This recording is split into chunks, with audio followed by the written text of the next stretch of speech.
We back at it. Free Thinkers Radio. If I changed anything, I mean anything, I would change. Hey, what's going on, everyone? This is Hamilton Grant coming to you to let you know that it is super important that you participate and that you vote in these local elections. Your county government has the most influence and most impact on your everyday life, and making sure that your voice is heard at the ballot box for county council elections, school board elections, city council elections are just as important as it is for your presidential elections. So I'm encouraging you to make sure that you study up on all of the candidates, see where they stand, reach out to them, and support the ones that you are looking forward to voting for. In District 9, it's 38% black. The median age is 36.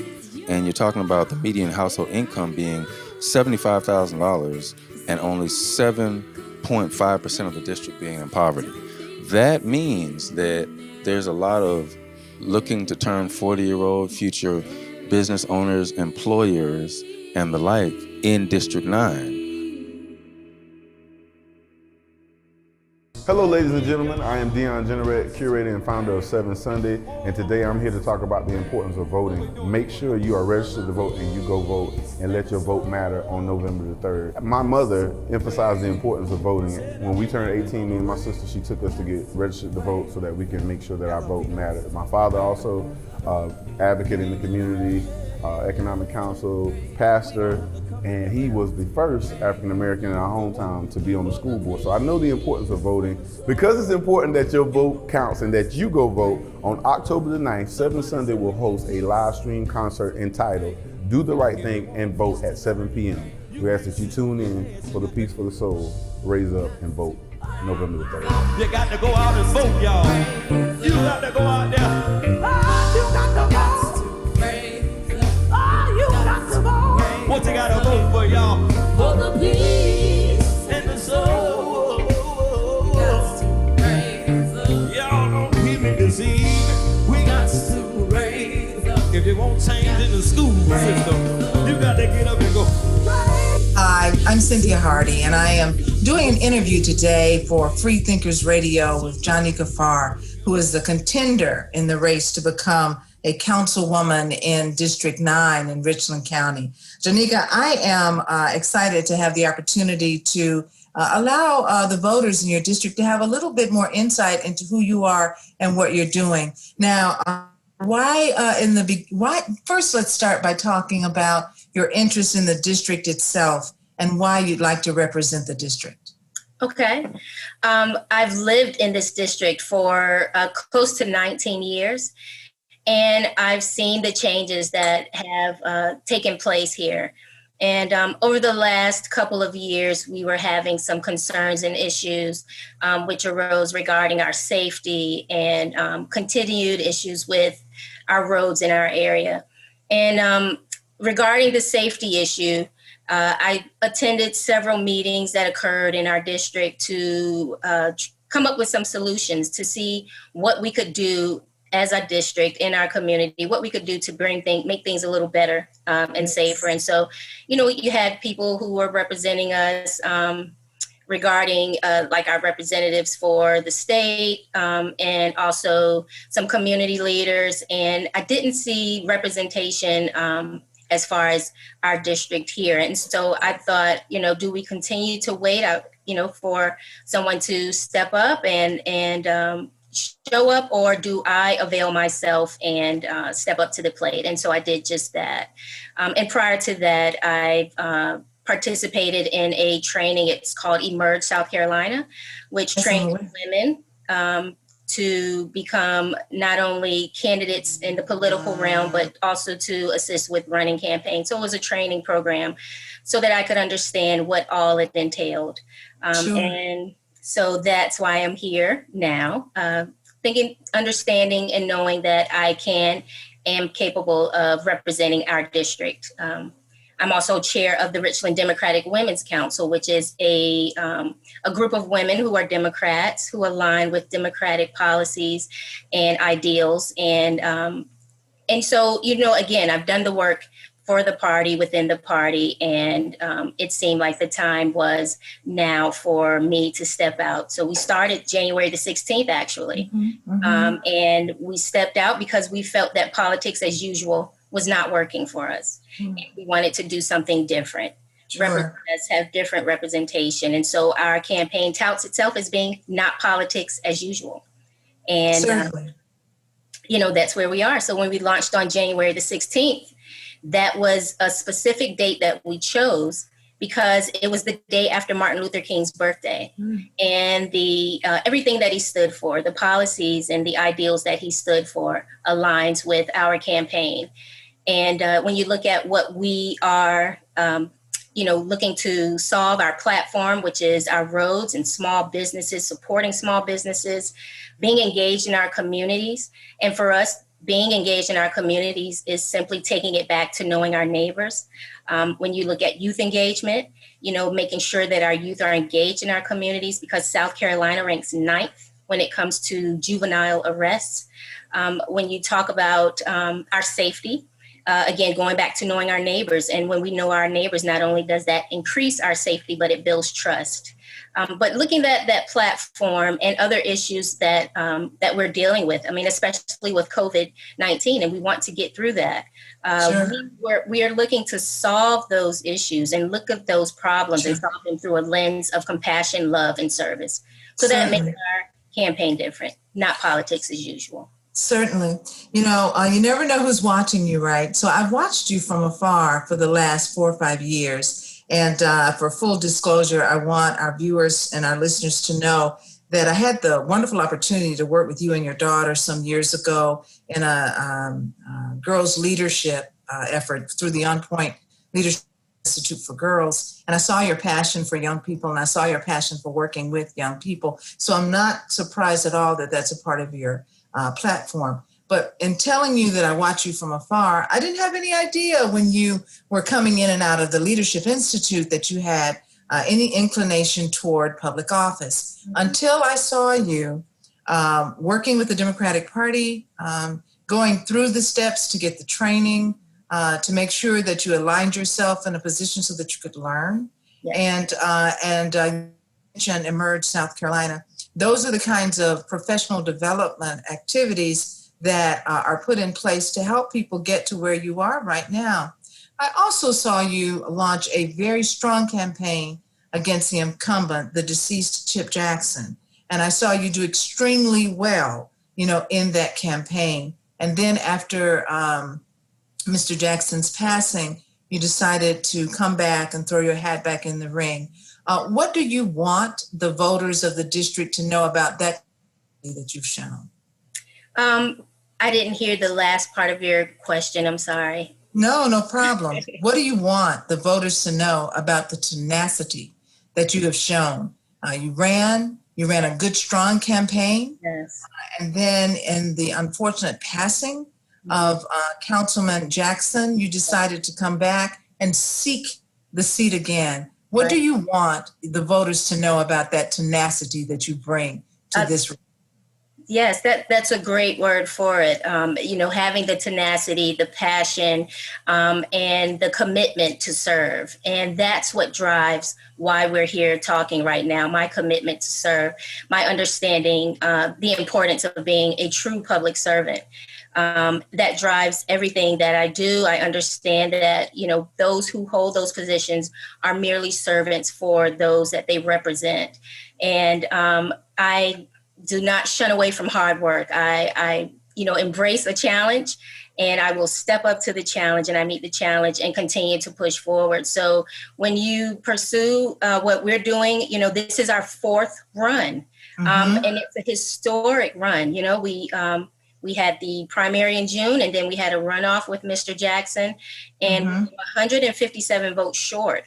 And, so when he passed, and it was a very sad time, and I have the utmost respect for Mr. Jackson. We spoke, before he passed, and we both talked about, that we wanted to make sure that our race was clean, that we kept a positive race. And so I'm very thankful that he and I had that kind of relationship, that we made sure that we kept it a clean race. But all in all, you have to work hard. And when you vote for Jonneika Farr, you will get that person who is dedicated to serve and work hard to be the representative that District 9 deserves and needs at this time. Describe for me District 9 and what makes it so attractive to you. It's a diverse district. And a favorite quote that I have is by the late Congressman Elijah Cummings, who states that diversity is not our problem, it's our promise. And so for our area, it's a very diverse area. And you have people who have moved here from all over the country.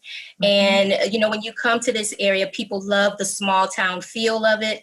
The school district is a wonderful school district, but there is that one issue that we want to continue to work on, and that's our roads. For us, the infamous Hardscrabble Road, we've been waiting on for quite some time to be completed. And so I want to make sure that that project is completed in 2021. But overall, I love this district. I would not, prefer to be anywhere but here in Richland County, and especially in District 9. And all we want to do is to continue to make it stronger, build a community that is safer. We all have the same ideals of wanting what's best for our children and laying the groundwork for their future. And so I love this district. Well, you did very well in the race in the field of 4 people that you had to run against to get to the runoff. And so I know that's encouraging to you. Yes. And I know that, part of what your campaign has been about is putting the residents in the district first. And I'm wondering, as we grow closer to Election Day with COVID all around us, what kind of safety things do you hope that people employ in coming out to vote for you? Most definitely keeping your social distance, wearing your masks.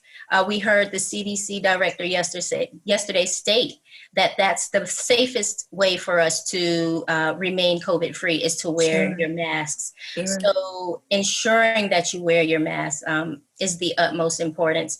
And then there is absentee in-person voting where that is occurring right now. And so you do not have to wait in a line. It appears to be safer. I've gone down there several times and it's not a lot of people that are there. So if you have concerns about being around a great amount of people, you're able to get in and get out. But I appreciate what you're saying, that people need to keep their safety at the forefront of their minds as they move forward. I was encouraged to see Governor McMaster go ahead and sign the bill that was passed by and the Senate that removes the restrictions for absentee voting. Even people are going to need to have a witness signature in order to be able to cast that ballot absentee. Yes. For people to know too, Jonneika, that there are 8 satellite offices throughout Richland County that people can use to be able to do their absentee voting and all of that. And in speaking with the Election Commission, they are going all kinds of extra miles to make sure that voting is safe and that people have a number of different options. And so as you're going out into the community and knocking on doors and talking to people, are you getting a sense that a number of people are casting their votes via absentee? I'm getting a little bit of both. You are correct. They are. But for us, it's more specific for this election. And so, some people during our last election, we had close to 216 people who cast their votes by mail. So people are utilizing that. And I think moving forward for the November 3rd election, you will have that even more so, especially with the bill that you just discussed. But for the election for September the 2nd, the runoff here now, it's, you're going to have to do in person or absentee in that 2020. Yes. Okay. That's a good point that you make. And I want to make that clarification because I could have been confusing right there to people. So we're talking about November 3rd, that's something else with the satellite offices. Yes. For a particular race that is your runoff, then folks need to do the in-person absentee ballot, or they need to show up on the date of the runoff. And give us that date again. That is September 22nd, September 22nd. And all polling locations will be open, all 16 will be open. Actually, 15, they are combining Polo Road to the Polo Road precinct with Cardinal Newman, but there will be 15 of the precincts open on September the 22nd. I am delighted to have this interview today with Jonneika Farr, a candidate for Richland County Council in District 9. And I'm also appreciative that Free Thinkers Radio has asked me to do it. Jonneika, I'm almost wrapped up with the last question that I want to ask you, but here's one. I want to make sure people know where District 9 is. Can you give us the perimeters of District 9? Sure. So if you think of Sand Hills Village and you branch out, you're going into the Pontiac area, parts of the Summit area, all of Lake Carolina, back into Wildwood, Wood Creek Farms, off of Earth Road, and coming down to Polo Road area where Polo Road and Two Notch Road meet. Okay. Now, I know you have a very impressive professional background. I want to make sure people know before we give you the opportunity to give your closing statement. Okay. Yes, I have worked for our state government for over 19 years, beginning as a social worker and now as a business analyst for the last 7 years for our state. And so, we work closely with our information technology department in looking at our business processes and how to make sure that we are the liaison between users of our systems and our developers. And so I think having been on both sides of the field, being in a social work capacity and then going into the IT side and looking at business structures really aligns with what is needed for a representative at District 9 on County Council. So in this last question, go ahead and wrap up and give your strongest pitch to the voters in District 9. Of course. Again, I appreciate you allowing me to be here today. We're asking for people to come out and vote for us once more. Again, this is our fourth election in 4 months. So you'll be a part of making history when you vote for Jonneika Farr. And our campaign touts itself as not being politics as usual. So our platform once more are small businesses where we believe in strengthening small businesses. We understand that for every dollar that is spent at a small business, 67 cents of that dollar remains in the community. So not only do small businesses create jobs, but they also foster community engagement, which is another one of our platforms that we truly believe in. Because when we are engaged in our communities, when we know our neighbors, not only does that increase our safety, but it builds trust as well. And then we have our youth engagement, how we truly believe that we need to have our youth engaged in our communities. Again, our state ranks 9th when it comes to juvenile incarceration. So the time for us to tackle that is now. I believe that we should have a youth commission on Richland County Council to where we can have our youth come and have their own space and discuss issues and concerns and what they see for the future of Richland County, and where they will have representatives for our county listen to them. I believe that space is necessary because we need to lift our youth up. When we do that, we're laying the groundwork for their future tomorrows. And of course, when we talk about our infrastructure and our roads, we cannot forget broadband. Broadband is so important. We need to make sure that everyone in our county has access to broadband and Wi-Fi. Right now, our children are being schooled at home. And a lot of times for us right now, it's not by choice, it's for their safety. So we need to make sure that we shore that up. And again, our roads, we want to make sure that those projects are completed in a timely fashion. And I want people to understand that their representation will have accountability. I will be accountable and I will be accessible, and there will be integrity as I serve you again. And all the issues that we talked about, the platform that we discussed, we will base that and conquer those problems through a lens of compassion, love, and service. Therefore, we're not politics as usual. I'm asking that you come out on September the 22nd and vote for Jonneika Farr, where you will have courageous and compassionate leadership to make sure that no one is left behind. Thank you so much, Cynthia. Jonneika Farr, it has been a pleasure to talk to you and to hear your vision for District 9 and to feel, just the strength of conviction that you have to serve people. And as I mentioned, having had the opportunity to watch you and to see what you're doing, this is exciting even for me to watch you in your efforts to do that. I saw Stacey Abrams say it, and it's true. You know, one of the true jewels of democracy is being able to cast your vote and being able to choose the people who represent us. And so I'm just excited, you know, about the voting process in general, and excited to see so many people engaged in the process. Yeah. It's been a pleasure to interview you, Jonneika Farr, for Free Thinkers Radio. And you know, I know everybody will see you at the polls on the 22nd. Thanks again for the opportunity to speak with you. Thank you. You guys take care and be Thank safe. you.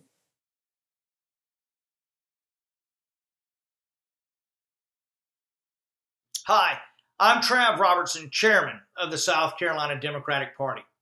Several weeks ago, we heard former President Barack Obama say that every election and voting is important. However, this election is consequential. You have the ability to change the course of our democracy and the landscape of our country. We need you to go vote. You have the ability to vote in-person absentee or request an absentee ballot or go to your polling location and vote. Please help us make this the most consequential election of our lives. Go vote. Thank you from the South Carolina Democratic Party. Hello everyone, this is Cody Pressley coming to you from Columbia, South Carolina. Listen, it's very important that you vote at your local election.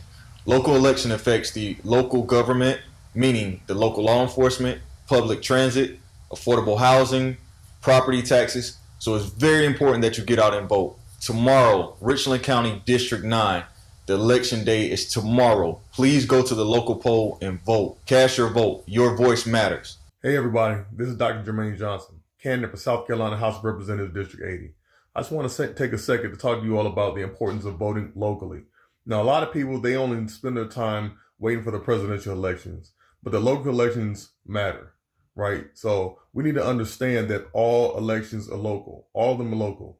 Those are the ones that count the most, because as we're seeing right now with the passing of RBG, we know that, you know, it's not just about the president elections, it's about the people who were put into office, the people who were put into Congress, the people who were putting into these local elections like school board and county council. We need to make sure that we are getting the right people in these seats, because these right people that are going to be in these seats, they have the most to do with your everyday life. So let's make sure that we vote locally. Let's make sure we vote the right candidate, and let's vote people, not party. My name is Merrell Johnson, and I'm a longtime resident and community leader in Richland County. If you'd like to make a change for your community and surrounding areas, I encourage you to vote in the upcoming Richland County special election on Tuesday, September 22nd in District 9. Voting, especially in local elections, creates a long-lasting impact for sustainability and growth for current and future generations. Your vote helps select representation that will work hard for all of us to create policies and address issues that affect you, me, our families, and our friends. You can find out where your voting precinct is, your latest voter registration information, and who the candidates are by going to www.scvotes.org. Remember, voting is your constitutional right and your civic duty. Get out the vote. Hi, I'm Cynthia Hardy, and I am here with Free Thinkers Radio, and I'm absolutely delighted to be here with Jesica Mackey. Jesica is running for the Richland County Council seat in District 9, and so it's really significant that we have an opportunity to talk to Jesica. Number one, because we go to the polls on the 22nd of September, which is Tuesday, the 22nd, but also because it's such a significant seat. It was held by the late Calvin Chip Jackson. And so this is a special election that we've had to hold, and we are now at the runoff stage. And so, Jesica, thank you so very much for being with us today. And thank you for being willing to sit down and answer questions so that the voters and the viewers can have an opportunity to hear all of the information from you personally. Yes, thank you, Cynthia. I'm glad I could be here. This is, as you said, a great opportunity to sit and share information with voters. You know, now with COVID, we can't get out and see voters as closely as we'd like to in stores. So having this opportunity to share online in a safe platform, I'm definitely appreciative. Now, Jesica, when we were speaking before the show, just having an opportunity to do a little pre-interview warm-up, We talked about the fact that Chip Jackson was very endeared by a number of people in District 9 and how humbling it is for you to be vying to replace him. So as you think about Chip's legacy, what are your thoughts that you want to share with viewers out there? Yeah, Councilman Jackson was beloved by so many in District 9, but also throughout Richland County. I mean, he has had a tremendous impact on so many people's lives. And every time I talk to someone new in the community, it spans many age groups. You know, you would think that, it maybe would only be a certain generation, but I meet many young people that have still been impacted by him and what he's done. And he's always just treated anyone he's come in contact with such, great respect and gives them, his undivided attention. So he has a tremendous legacy. After his untimely passing, knowing that legacy and the leadership that he has provided for District 9 in Richland County, it truly means a lot for us in this district to continue to have that same type of leadership. As I go about the community talking with residents, many are looking for that leadership. They still want to have that leadership that he provided, and knowing going forward that they'll have somebody on county council to represent them in that way. Absolutely. And, conscientious leadership is what a number of people recognize Chip Jackson for having an ear to hear what residents have to say, and at the same time, having the energy and the desire to make sure to follow through on what people are asking for, so that he can use whatever resources were at his avail to be able to get things done. And so I can imagine that as you are seeking this seat, that's got to be in the back of your mind, because I know the residents are kind of demanding that. Give us an idea, Jesica, about as you come to this contest, what brings you to this contest and why you think it's one very well suited for you at this present time. Yes, and that is the main thing at this present time, right now, and what our district needs is key. After the passing of Councilman Jackson, looking at where county council is and looking at the big picture. In the June primaries, we had 4 new people win. So that means that incumbents lost, and there are 4 new people that will be scheduled to be sworn in January. Interesting point. Yes. And so if you think back 2 years, back in 2018, 2 years ago, we had 3 new people come on the county council. True. Absolutely. If you look at county council as a whole right now, over half of county council will be new. Now, losing Councilman Jackson takes away some of that experience and leadership that was there. And knowing that moving forward, we need to have that continued leadership and experience to really take District 9 forward where we need to go. And so my experience, I have over 15 years of experience working with local governments, working with businesses and community leaders to develop solutions for a lot of complex problems that we face, similar to what's going on right now in District 9. District 9 is growing. Every time you turn around, there's a new subdivision being built. And it's great. I have a young family. My husband and I, we built our house here 5 years ago, and we're committed. We love this community. And so do a lot of people. That's why a lot of people come in here. They love the schools, they love the district, and they want to move out here. That's great. But with that comes additional traffic congestion, and a lot of other needs for the community. And so knowing that with our current state and knowing what's going on in the change of county council, I felt as if my experience would best suit and what the needs are of our district right now. I will be able to come in and really hit the ground running on day one. I don't necessarily have a learning curve where someone who has not worked in local government or has not worked with governments and looked at budgets and understands how government works. That takes time. And we have a lot of new people coming in. That's going to take a while. And so being able to come in now and already know and understand that allows me to really, truly step up and represent the interests of District 9 residents and lead from day one. You know what, Jessica, I think it's important that people kind of get an idea about your background. You went to the University of South Carolina to get a degree in communications. Is that correct? Yep, in journalism, yes.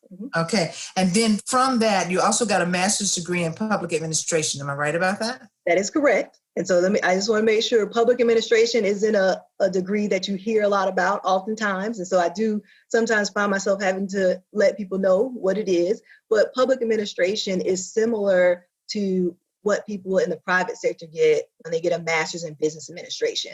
But a master's in public administration is understanding and learning how to manage public agencies, so local governments or state agencies. And I mentioned those two, the combination of those two, because that gives you a unique skill set that I think that you have been trying to articulate to your voters, what that means, because even though this is your first run at public office, you have a depth of experience in public office. That's wrong. You have a depth of experience working in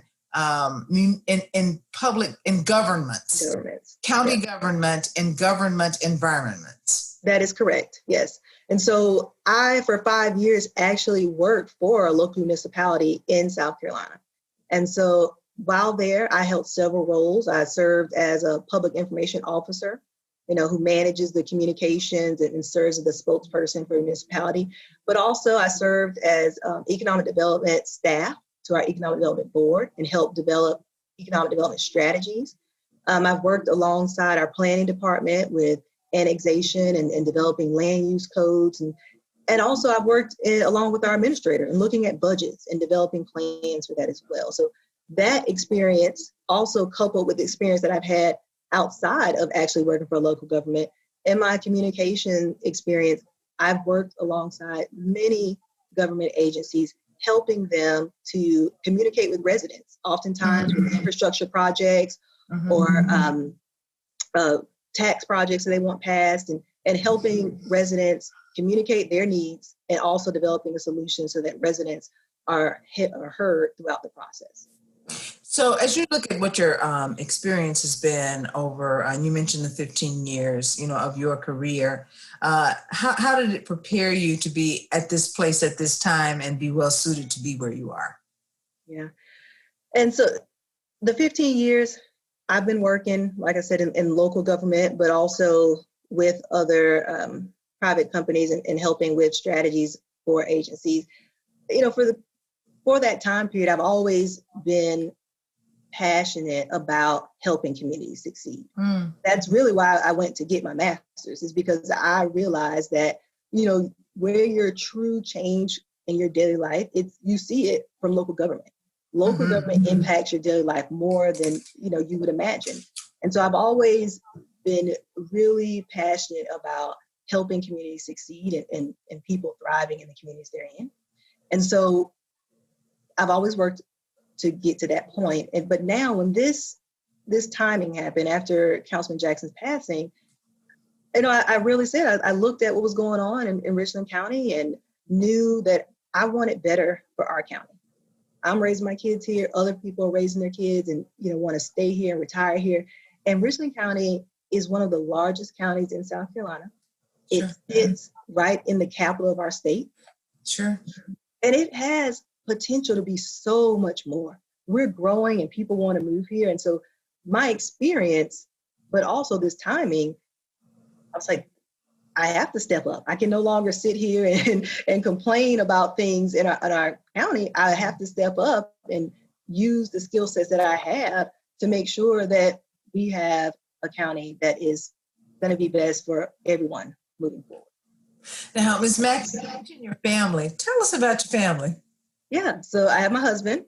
My husband, Joseph, and I have been married for 8 years, and I have 2 kids. I have a 7-year-old Olivia and a 3-year-old William. And so William, just a little note back, my husband is a 4th. So he's Joseph William Mackey the 4th, and my son is a 5th. Wow. So, I know, most people don't know. So it's definitely a strong legacy, but yes. And so when you look at our schools in Richland District 2, when you look at the district in general, the fact that you've chosen to raise your family there, do you think that resonates in some way with with the voters that are there when they hear you talk about your husband's career, your children in schools, you choosing to live in the district? Yeah, I think so. I think, when I walk out and talk to residents in the community, everyone loves living here. You don't get complaints about living in, especially District 9. People are very happy. There's things that should be improved, yes. But you see it by the people that are moving out here in the subdivisions that are being built. Sure. And people love their schools out here and they're happy with it. And so I think it'll continue to grow. We do want, those quality of life things. As the community grows, you also want to have places where your family, can walk safely down the street. You want the sidewalks. You want to have playgrounds and pools. And so all of those things that as we continue to grow, it's important that County Council is planning for that growth as well, so we can help residents have those things and continue to, young families to continue to enjoy it, to live out here, but also, families that want to retire out here. My mom would love to come out here and retire, and be in District 9 with us.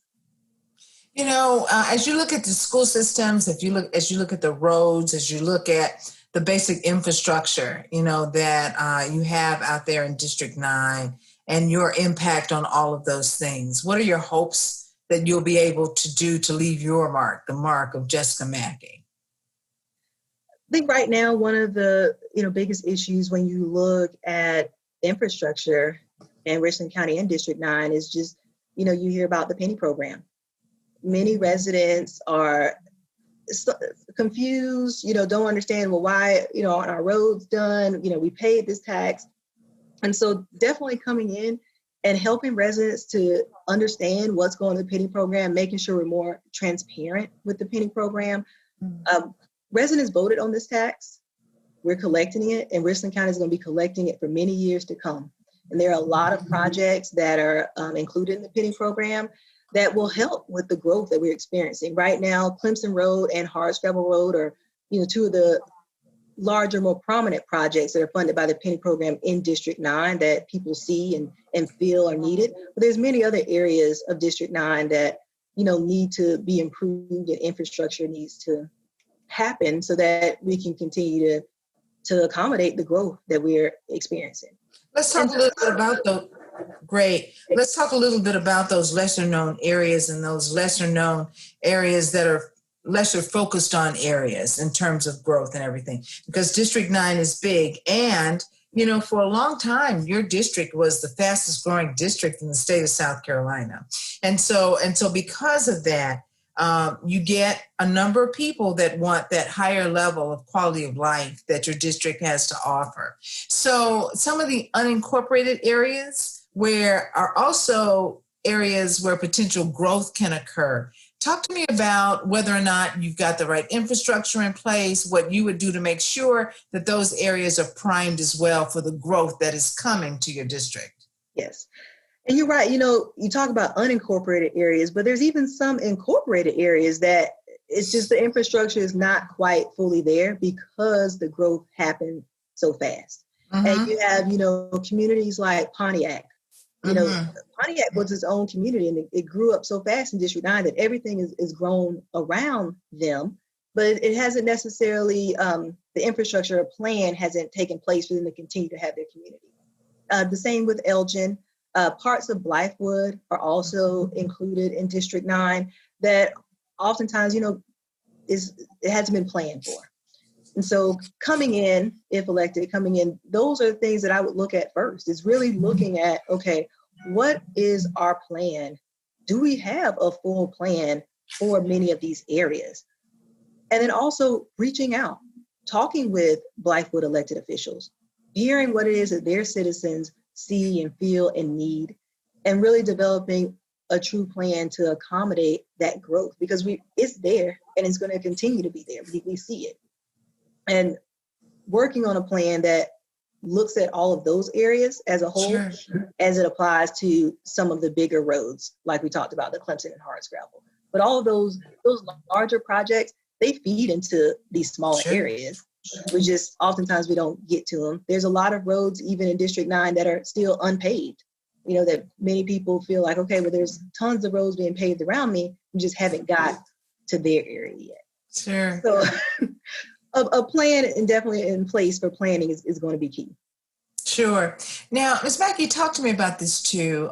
Because of Councilman Jackson's passing was so sudden, and because of the COVID pandemic that we have happening all around us, many people, I'm still finding that many people are finding out that Councilman Jackson is no longer with us.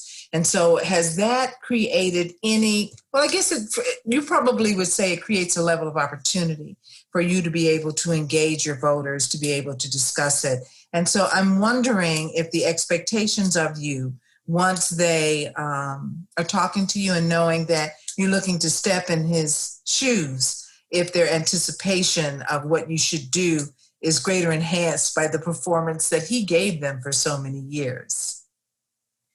Yeah, that's a good point. Like you said, as I talk to many residents, some they didn't know that Councilman Jackson passed. And so, with everything going on right now with COVID, there wasn't a true celebration of life for Councilman Jackson as you normally would expect. And so many are still finding out just because the news isn't maybe covering as it would have happened in the past. And so talking with residents and just explaining to them that, but also explaining this special election process right now. Yeah, many residents just participated and voted in the primary and they're focused on November. And so to explain that, okay, well, no, there's a special election that's just as important. And now there's a runoff election that's just as important as well. And so explain that process to them, but also, yes, explaining to them that I will be there to communicate with you. That is my desire, but that's also where my experience lies. I've spent, the past 15 years of my career going out into the public and talking to communities, getting their feedback and engaging them in processes to develop solutions. And so I know how to efficiently and effectively communicate with residents. And so I want to fill those shoes and provide the leadership that District 9 needs in many areas. Councilman Jackson served on some key committees for Richland County. He served on the Transportation Committee as well as the Economic Development Committee. And those are really important committees, especially for District 9. Where we are with our growth is definitely important also for economic development and securing jobs, additional businesses. Many people love living out here. A lot of things that, they miss are restaurants, shopping, retail, some of the things that they have to go other places to get. And so looking at economic development and developing a plan to bring some of that to our area and working with our small businesses, that's something that I want to address coming in early, where Councilman Jackson provided that leadership. Sure.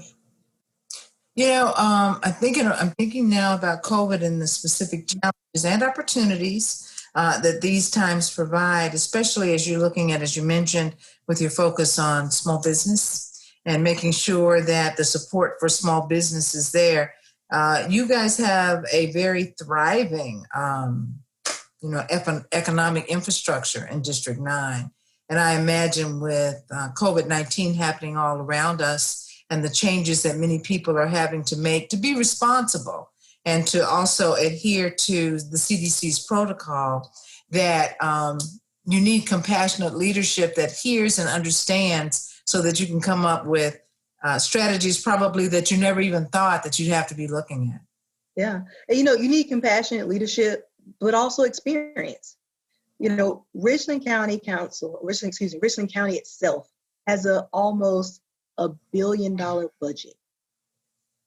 $1 billion budget. That is a lot to manage.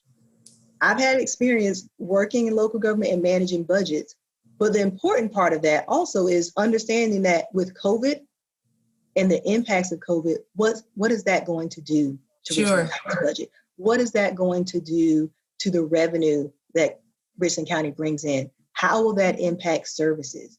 How does that impact our businesses?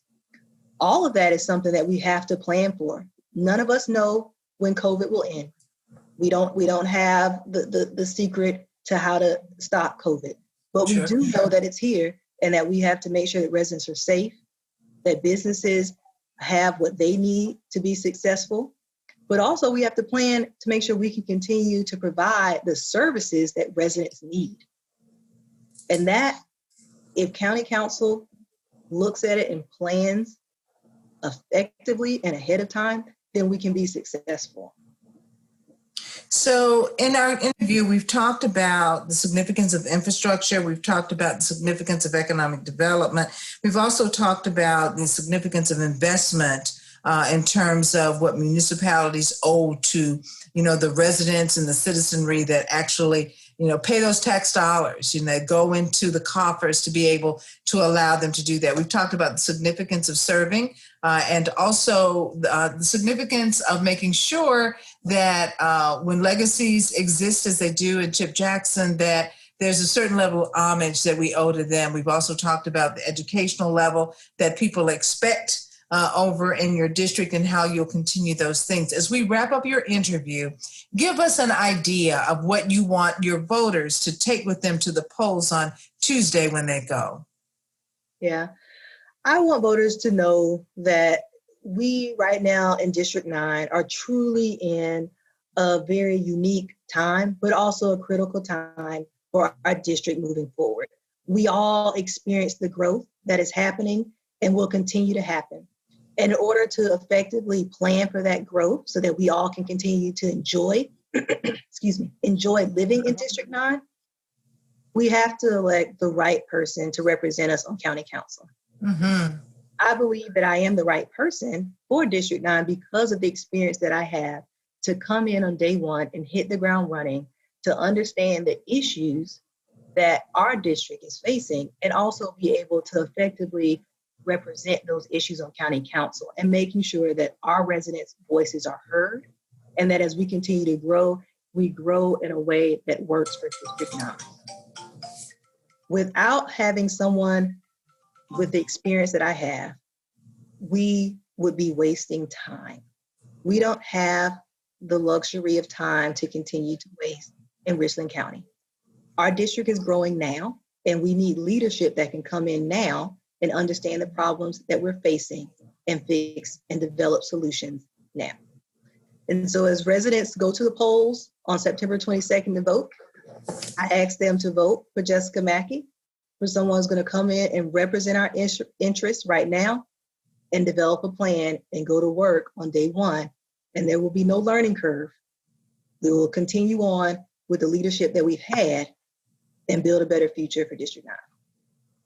Well, Jesica, you heard my phone ring and you kept on going. You said, okay, her phone's ringing. I got to keep on talking. I appreciate that, Jesica. I'm so embarrassed to do that. You handled it like a champ. I do want you to give people the information as to how they can reach you. I have on good accord that you have a real good team working for you too. To find more information out about my campaign, you can visit www.votemackey.com. You can email me at info@votemackey.com or Facebook, Jesica Mackey for Richland County Council District 9.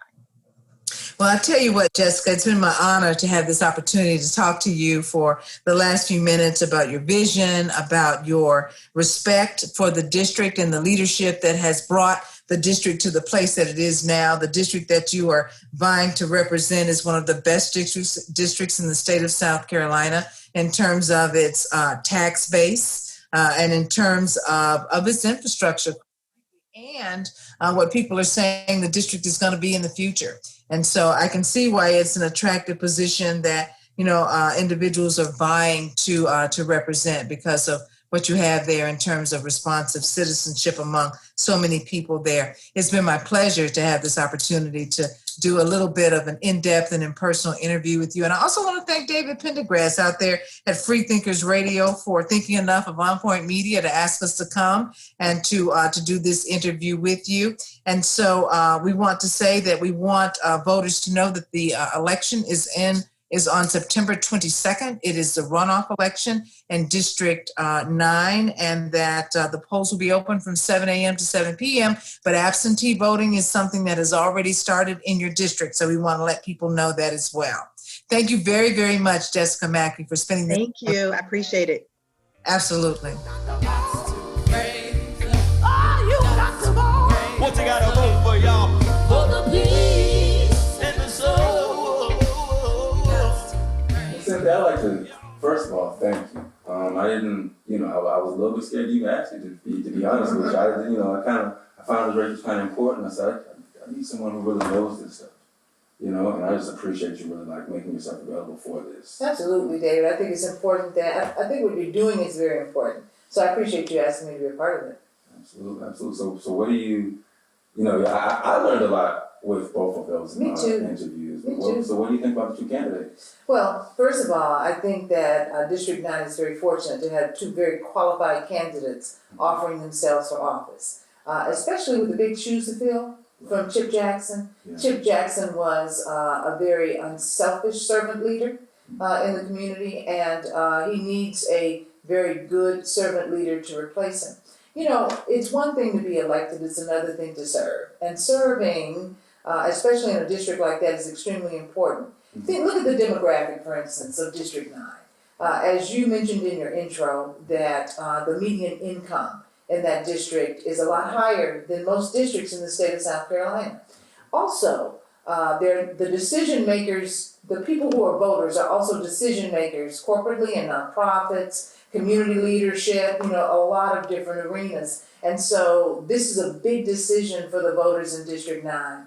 So on one hand, when you look at Ms. Farr has gone through all of the training modules the Democratic Party has to offer to get someone ready to run. I saw her go through all of those modules to prepare herself to offer herself for public office. And she got kind of close when she was running against Chip Jackson in the primary election. She got pretty close, and of course lost to him in the runoff that allowed him to win that seat. And of course he subsequently passed away shortly after getting it. On the other hand, you look at Ms. Mackey with her communication skills and her degree in public administration. She has a view from on the inside in terms of working with municipalities. So each of them bring a wonderful skill set to the viewers and to the voters rather, and to the viewers who are taking a look at what we have put together. I think that what they will get from what we put together, David, is a good bird's eye view, and it will help them make their decision about who to cast their vote for. Absolutely. And I'm also hoping that seeing us finally spotlight and feature these type of local elections makes more people run. That's a great point, David, and let me tell you why. Oftentimes this season, when we are all so laser focused on the general election that's coming up, and so focused on presidential elections, national elections, we don't pay as much homage as we should to the local elections, when that's really our bread and butter. Think about the decisions that are made on the county level. Each one of them talked about roads and how significant the roads are, and not just whether or not the roads are good roads, but the infrastructure in District 9 is one that has to be really strong because the growth continues to explode. I mean, it just explodes. And so there's so many people that are living in that area and that are attracted to that area because it's still growing. So you've seen the interstates, expand to accommodate the large population, the population density there. But you have also seen the efforts through the penny tax to beautify the area, and also to make sure that in addition to being aesthetically pleasing, that the roads are smooth, the roads, are decent, so people, won't have to deal with the potholes, because for a while our roads are just really, really bad, really, really bad. So anything that we can do to ease up on the traffic count and ease up on people's commute into town and out of town is going to be really important. So it's good to see them look at that as an issue. But also, looking at education and looking at the schools and looking at youth activity. All of those things are very important because in that district are a lot of families, young families that are growing, kids that are going to preschool, elementary school, high school, and even off to college. So we have to think about all of those things when we talk about quality of life issues for District 9. And I think that in those interviews that we were able to do with each of the candidates, both of them touch on how they see it. And it'll be really clear to the voters as they view the interviews where they want to line themselves. Absolutely. I will say this, looks like it's a win-win though. Oh, isn't that something? Both of them seem very qualified already. And isn't that something, David? That's a good point that you make, because oftentimes when we're having big decisions that have to be made, we don't have such a wealth of experience coming at us to be able to choose from. So, and that was one of the things that you said after the interviews were over, is wow, these are two impressive people. Absolutely. There's not going to be a loser, but we just want to make sure the right winner wins. So. Absolutely. And I don't know what made you decide to go ahead and package it and produce a product like this, but I do want to congratulate you on that, because I think for a couple of reasons. Number one, I do have a huge following, and I do know that. I also know that my demographic is pretty much 25 to 54. You skew more toward a younger demographic, which is really important. So by us combining our two platforms, then I think that will be a real service to the community, because it'll bring in younger voters and also those established voters that have always been viewers and listeners of mine will also come along too. So I just want to commend you on that. And oftentimes when people see people like us, in the same profession, they have a tendency to think of it as being competitive. Right. And so it kind of blows them away when they see us working together. Absolutely. I want more people like, I would say, I'm from the generation that listens to those. I know a lot of times my generation is known for not listening. We're trailblazing, not listening type folk. But and as much as I wasn't a fan from the beginning, learning from people like you absolutely lets me be less down with that particular viewpoint. I just appreciate you being willing to. You've been doing it for decades, but you've always been training the younger generation, and I'm just happy to have a relationship with On Point Media, with you, and with Mr. Hardy and all the things that he teaches us. Sure. You know why though, David? We learn from each other. You're right. I've been in the business a while, and I've done well, and I do know a lot of stuff, but the stuff I don't know, and a lot of what I don't know, you know, and so and I think it's important that we all recognize that.